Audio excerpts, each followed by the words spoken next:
ako may kasalanan kung bakit kami natalo. Alam mo yan.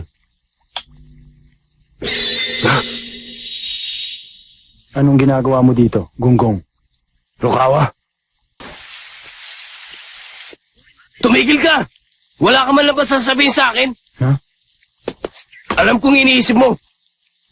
Huwag ka na magkunwari pa dyan. Alam ko sinisisi niyo akong lahat kung bakit tayo natalo. Kaya magsalita ka na. Gunggong ka talaga.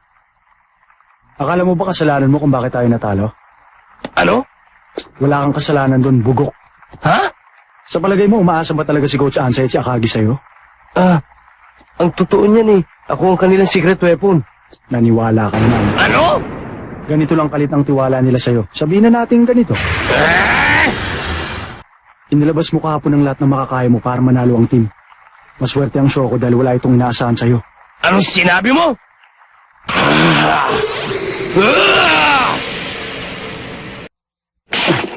Ang bagal mo. Nagpigil na nga ako eh. Kung sapat lang sana ang lakas ko para makapaglaro hanggang katapusan, siguro nanalo tayo.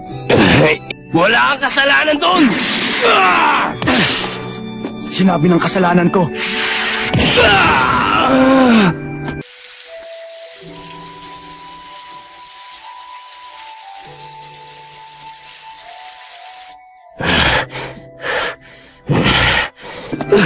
Kasalanan ko! Hindi, kasalanan ko. Ako! Ako! Ako! Ako! Ako! Ako! Ako! Ako! Ako nga eh! Ako! Ako!